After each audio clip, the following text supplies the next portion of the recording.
Have you ever wondered if there's a single unifying theory for, well, everything? Today, we're going to unpack one of those. It's called a totality picture, and it comes from the philosopher Cornelius Van Til. It's basically a complete map of reality, but from a very specific Christian point of view. So, let's get into it. Okay, let's kick things off with a question that has, kept philosophers up at night for centuries. Just look around you. Right now, you see a million different separate things, right?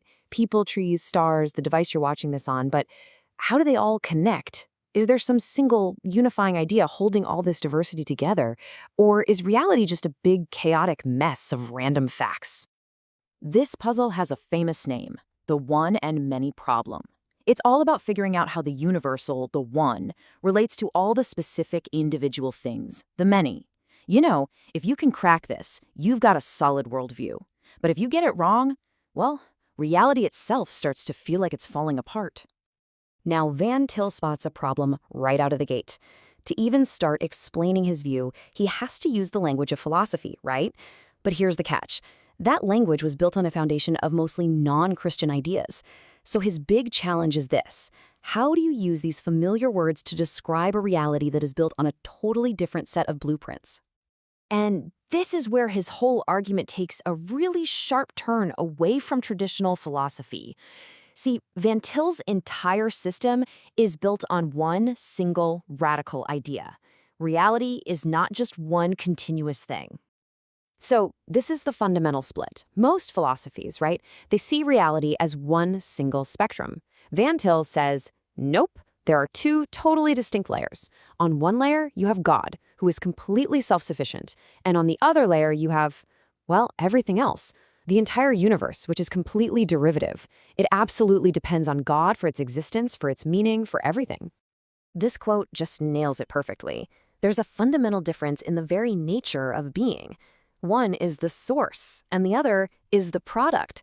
And this isn't just a difference in how much being something has. It's a completely different kind of being. Okay, so if reality has two layers, where do we look for the answer to that big one and many problem we started with? Well, Van Til argues that you have to start with that first layer. You have to look at the nature of God himself.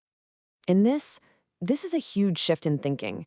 Instead of trying to find some kind of unity within our messy, created world, Van Til says the blueprint for all of reality is actually found in the Christian idea of the Trinity. The solution, at its very core, isn't philosophical, it's theological.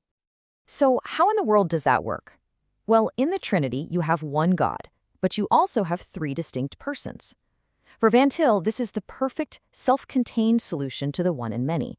See, neither the unity of God, the one, nor the diversity of the persons, the many, is more important or more basic than the other. They are perfectly balanced, totally co-equal. It's a complete system all by itself. The fancy philosophical term for this is a concrete universal. Okay, think about it this way. To create the universal idea of a chair, you have to ignore all the specific details of any one chair, right? You have to abstract away the color, the material, the size. But in a concrete universal, nothing gets lost. The whole is totally present in all the parts, and all the parts perfectly express the whole. For Van Til, the Trinity is the only perfect example of this anywhere, period. All right, so that's the first layer. Now let's jump down to the second layer of reality, our universe, and see how this whole thing plays out here. How does the created world have its own version of unity and diversity? The key idea to get here is fiat creation. That means creation by divine command, out of nothing. So every single thing in the universe, from the laws of physics to the tiniest little particle, was spoken into being. Now, why does this matter for the one and many problem? It means that no single fact or law is more ultimate than any other. They're all equally dependent on God, which creates this incredible, unified yet diverse reality, right from the very beginning. But inside this creation, there is a kind of built-in hierarchy. You have the physical laws at the bottom. They serve organic life. And both of those are designed to be stewarded by the intellect and will of human beings. This isn't just a random pile of stuff. It's a structure where the lower levels are actually designed to serve the higher ones. And this leads to a really fascinating aha moment. If the laws of nature aren't some absolute unbreakable thing, but are instead designed to serve higher purposes, well, then it makes sense that they can be redirected for an even higher goal. And that is the philosophical foundation that makes miracles not just possible, but actually logical within this worldview. It's not about breaking the laws, it's about a higher law taking priority. But of course, the story doesn't just end there with a perfectly harmonious creation. Something comes along and throws a wrench in the works. There's a disruptive force that shatters this intended harmony.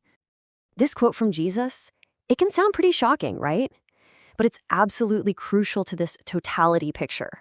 What it reveals is that real peace isn't just about letting things be. It actually requires a head-on confrontation with the things that are disrupting that peace. This worldview doesn't see history as some smooth upward climb. It sees it as a cosmic struggle against an active rebellion, what the Bible calls sin. So this last piece of the puzzle gives history a clear plot, a clear direction.